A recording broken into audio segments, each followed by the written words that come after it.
ये जो श्री रसखान जी भाव प्रकट करते हैं ना, देखो दुरोवह कुंज कुटीर में परो पलोटत राधिका आयन। श्री किशोरी जी के चरणन में श्याम सुंदर अपने सिर रखे भय दर्शन दिए रसखान जी को। ये भाव भी ठाकुर जी कोई ना कोई लीला ऐसी ढूंढते रहते हैं जिसके कारण से किशोरी जी के सन्मुख जाने का और किशोरी जी को प्रणाम करने का अवसर मिले। श्याम सुंदर उससे चूकना नहीं चाहते हैं। ऐसी एक लीला हमारे ब्रज के रसिक जन सुनाते हैं। एक बार बरसाने में लाल जी कोई ना कोई बहाने ढूंढते रहे, कैसे निज महल में जाऊं, कैसे दर्शन करके आऊं। तो हमारे मलुक दास जी महाराज, उनका एक बड़ा सुंदर भाव है। ठाकुर जी जोगी बनकर के बरसाने गए और बरसाने जाकर के वहां जोगी बनकर के श्री किशोरी जी का दर्शन किया। शायद भाव मैंने गत वर्ष भी सुनाया था, जोगी रंग बीनाया अच्छा श्रृंगी नाद बजाया। अब मलुक दास जी महाराज इस भाव में ठाकुर जी की एक एक छवि का वर्णन करते हैं कि वो कैसे बनकर के आ रहे हैं। ठाकुर जी जोगी बनकर के बरसाने गए, अभी जोगी बन के जाएंगे, अगले भाव को इसके बाद हम सुना वहां में गोपी बन के जाएंगे और केवल किशोरी जी को सन्मुख रस प्राप्त हो, या भाव से जा रहे हैं। श्री मलुक दास जी का भाव है, सब लोग गाओ, बड़ा प्यारा भाव है। ठाकुर जी कहें कि भैया हम कृष्ण बन के जावें तो कोई ना कोई रोक दे, दुनिया भर की बात बनावे, श्री जी भी हमसे लड़े झगड़े, या हमारे रूप बदल के चलो। तभी ठाकुर जी ने नंद गांव में एक जोगी को देखा, घर घर जाके हाथ देख करके महाराज भविष्य बता रहा है। ठाकुर जी बोले ये बढ़िया है, मधुमंगल श्रीधामा ऐसी पोशाक लाओ हमारे काजी। बोले क्यों, हम भी जोगी बन के जाएंगे। बोले क्यों, किशोरी जी की हाथ रेखा देख के आमे ने बता के आमे उनको भविष्य कैसा है। ठाकुर जी जोगी बन करके जा रहे हैं, श्री मलुक दास जी महाराज इसका वर्णन कर रहे हैं। सब लोग गई हो, जोगी रंग भीनाया ओ अच्छा श्रृंगी नाद बजाया, जोगी रंग भीनाया अच्छा श्रृंगी नाद बजाया, ओ जोगी रंग बीनाया अच्छा श्रृंगी नाद बजाया, जोगी रंग बीनाया अच्छा श्रृंगी नाद बजाया, ओ जोगी रंग बीनाया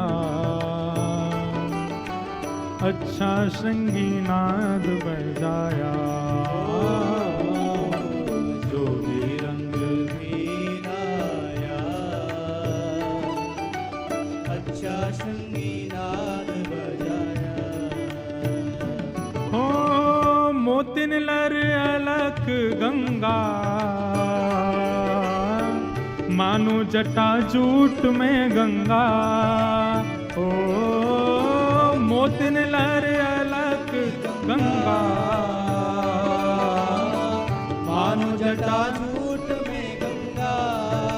ठाकुर जी ने अपने केशों में वो एक पत्ता होता है, उसमें से दूध निकलता है सफेद सफेद, उस दूध के बढ़िया रस को लेकर के अपने केशों में बढ़िया जटा बना ली। वहां पे दास की कथा थी और एक ही मंच पे सुबह हमारी भागवत होती थी, शाम को मलुक पीठ वाले पूज्य श्री राजेंद्र दास जी महाराज की भक्तमाल होती थी। एक ही संग रुके थे, तो वहीं रात में 2 बजे महाराज जी ने ये पद मुझे सुनाया था। तो महाराज जी यहाँ पे बोले, इंद्रेश जी मलियागिरी भस्म ब्राजे मानो सुर डमरू बाजे। श्री मलुक दास जी महाराज कह रहे हैं मलियागिरी भस्म, मलियागिरी तो चंदन होता है, भस्म कैसे हो गई। मैंने कहा हाँ महाराज जी ये बात तो सही है, मलियागिरी तो चंदन होता है, भस्म कहां से हुई। तो वे कह रहे हैं, बोले भैया श्री किशोरी जी के दर्शन की ऐसी अग्नि लगी है ठाकुर जी के चित्त में कि मलियागिरी चंदन लगाया, लेकिन किशोरी जी की दर्शन की लालसा से उस चित्त में दर्शन की अभिलाषा की अग्नि से वो चंदन भस्म बन गया। वाह, ऐसे तड़प रहे हैं, ऐसे मचल रहे हैं किशोरी जी को देखने के लिए। लगायो तो चंदन है लेकिन भस्म बन गया है। मलिया गिरी भस्म ब्राजे, मानो सुर डमरू बाजे। ओ मलिया गिरी राजे, मानो सुर डमरू बाजे। मानो सुर डमरू बाजे। मानो सुर डमरू बाजे। ओ जोगी रंग मीनाया, अच्छा श्रृंगी नाद बजाया। ओ जोगी रंग मीनाया, अच्छा श्रृंगी नाद बजाया। जोगी रंग मीनाया,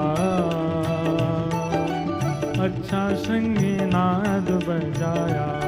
ओ जोगी रंग मीनाया, अच्छा श्रृंगी नाद बजाया। अब जोगी बन गए ठाकुर जी, पहुंच गए बरसाने। अलख निरंजन डमरू बजा में, कोई भविष्य दिखवाओ, कोई हाथ दिखवाओ, कोई जन्म पत्री दिखवा लो। ललिता विशाखा सखियां सब देख रही थी। बोलो भैया कोई भविष्य बतावे वारो आयो है? बोले हाँ आयो तो है। कोई कहे अपनी पूछो, अपनी पूछो, लेकिन हमारी ब्रज की सखियों का भाव कैसा? अपनी मत पूछो, हमारी श्यामा जी की पूछो। संसार का स्वभाव अपना अपना अपना, लेकिन भक्त का स्वभाव हमारे लाल जी का, हमारी श्यामा जी का, वो प्रधान है। सब सखियां गईं।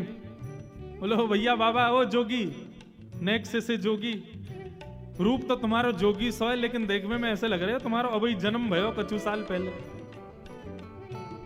ठाकुर जी बोले ये सब तपस्या के बल से हुआ है गोपी, तुम नहीं समझोगी। हमने हिमालय पे बड़ी तपस्या करी है। हमारी आयु कितनी है? हाँ ये संग में हमारो सेवक है, ये बतावे को। हाँ बताओ कितनी आयु? मधुमंगल भी गया था जोगी बन के। मधुमंगल बोलो हमारे महाराज जी 120 वर्षों से हिमालय पर तपस्या कर रहे हैं, लेकिन तपस्या के प्रभाव से इनके अंग प्रत्यंग की झुर्रियां चली गई हैं, देखने में ऐसे लगते छोटे बालक। दो चार सखियां बोली हमारो हाथ देखो। मधुमंगल बोले तुम्हें तो मैं ही देखूंगा, इधर आओ, तुम्हारे भविष्य को तो मैं बता दूंगा। हमारे महाराज जी तो राजा रानी आदि इन सब बड़े बड़े लोगों के हाथ देखें। बोले अच्छा। ललिता विशाखा बोली आप यदि भविष्य कथन करो तो हमारी श्री जी को हाथ देख लोगे। कौन श्री जी? अरे या बरसाने की अत्यंत सुकोमला, अत्यंत सुमनोहरा, रसिक जनन के हृदय में सदा वास करवे वारी श्री वृषभानु नंदिनी हमारी श्यामा जू ने उनको भविष्य देख ले। ठाकुर जी बोले कहा भविष्य देखनो है? बोले भविष्य में केवल इतना देख के बताए दो कि हमारी ऐसी सुकुमारी सुंदर किशोरी जी को ध्यान रखवे वारो कैसो होएगो। नेक वाक्य बारे में नेक बताए दो। हम तो यही बात की चिंता में कि हमारी किशोरी जी के भाव स्वभाव स्वरूप इतने सुंदर हैं कि कहीं उनकी जोर को कोई मिलेगा भी कि नहीं। जोगी बोला हाँ हाँ दिखाओ, बताओ कौन है, कहाँ है, दिखाओ, बोला अभी बताते हैं हम सब कुछ। जोगी को पकड़ करके लेके गए। इतने में ही श्री वृषभानु नंदिनी पधारी सन्मुख, और जैसे ही सामने आई हैं किशोरी जी तो दूर से ही देखे। बोले किसको पकड़ लाई हो ये? बोले बहुत बड़े जोगी हैं, 120 वर्ष से तपस्या करके इन्होंने अपने अंग की कांति को बिल्कुल बालक के समान कर लिया है। किशोरी जी गईं, हाथ दिखाने लगी। ठाकुर जी हस्त कमल देखने लगे। बोली अरे आपको जो ध्यान रखवे वारो, आपके अब बीच में तो कई भाव हैं लेकिन सीधे आम है, आपको ध्यान रखवे वारो, आपके सुंदर भाव को प्रस्तुत करवे वारो वो ज्यादा दूर ना है, आपके सन्निकट ही रहवे। बस वहां में एक कमी होगी, सुंदरता में कोई कमी नहीं, एक रंग ओझल होगा आपसे। ललिता विशाखा बोली ये कहीं नंदन की तो बात ना कर रहा है, ये कहीं बार यशोदा के लाला की तो बात ना कर रहा है। किशोरी जी तो हस्तकमल का स्पर्श करते। अरे श्री किशोरी जी तो ठाकुर जी के अंग की सुगंध से पहचान जाती हैं। उनको तो सब पता हो, बरसाने में ठाकुर जी आ जाएं, किशोरी जी को वैसे ही पता चल जाए, किशोरी जी भी समझ गए ये कौन है, हम सब जानना ही है। बोले जाकू आपके बगल में खड़ो कर दियो जाए और वाके बगल में खड़े रहते आपकी उपमा और बन जाए, समझो वही आपको जीवन संगी बनेगो। ललिता विशाखा बोली तो क्या करना चाहिए? बोले एक एक जो भी आपको लगे कि योग्य है वाकू लाला के बगल में खड़ा करके देख लो। यदि वाद से किशोरी जी की उपमा बढ़ जाए तो समझ जाइए कि वही है। अब बोले यहाँ कोने पकड़ के लाम है, सो धीरे धीरे ठाकुर जी खिसक के बगल में चले गए और बगल में जाकर के महाराज कंधे में गलवैया और देखी। अरे ललिता ने देखियो कैसे लग रहे हैं हम। श्री मलुकदास जी वर्णन कर रहे हैं, सोहे बाम भाग में प्यारी मानो अर्धंग सवारी। हाँ सोहे बाम भाग में प्यारी मानो अर्धंग सवारी। अरे हाँ सोहे बाम भाग में प्यारी ओ मानो अर्धंग सवारी। हाँ सोहे बाम भाग में प्यारी मानो अर्धंग अब सवारी। जैसे ही जोगी बगल में जाके खड़ो भयो किशोरी जी के गले में गलवैया डाल के, ललिता विशाखा बोली अरे लयोरी बेलन हमारो, या की हिम्मत कैसे भाई, हमारी किशोरी जी के गले में गलवैया डाल खड़ो है। जैसे ही ललिता विशाखा दौड़ करके आई किशोरी ठाकुर जी पर नेक थोड़ो प्रहार करवे के काजे, इतने में ही ठाकुर जी ने अपने अंग की मलियागिरी चंदन की भस्म को हाथ में लियो और जोर की फूंक मारी। महाराज वही से ही सबरी गोपी मंत्र मुग्ध है के निहाल है गई। ओ मोहन मंत्र फूंक के मारी सब ब्रज मोहिनी डारी। हाँ मोहन मंत्र फूंक के मारी सब ब्रज मोहिनी डारी। अरे हाँ सब ब्रज मोहिनी डारी। ओ सब ब्रज मोहिनी डारी। ओ जोगी रंग वीणाया अच्छा संगी नाद बजाया।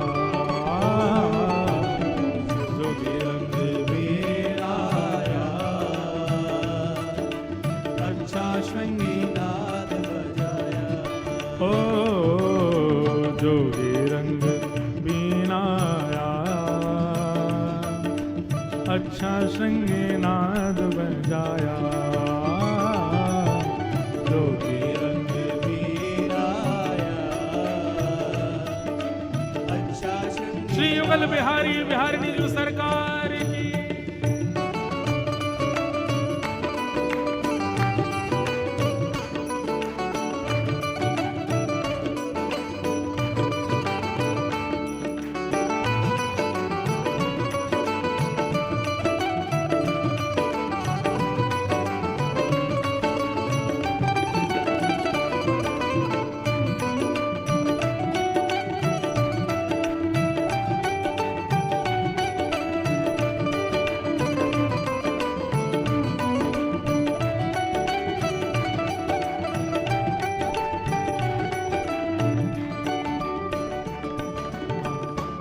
किशोरी जी के दर्शन की अभिलाषा से आए थे ठाकुर जी, रूप बदल के सब सखियों को मूर्छित कर दिया और नैन भर के देखने लगे श्यामा जी को।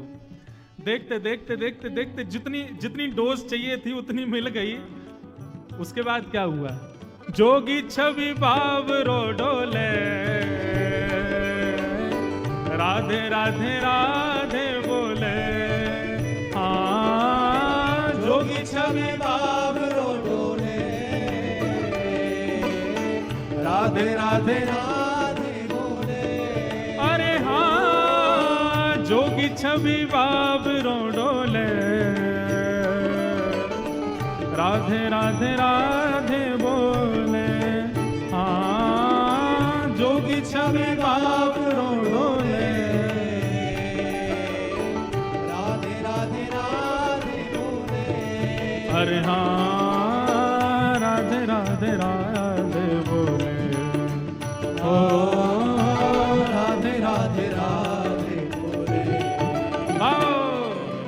जोगी रंग बीनाया, अच्छा श्रृंगी नाद बजाया, जोगी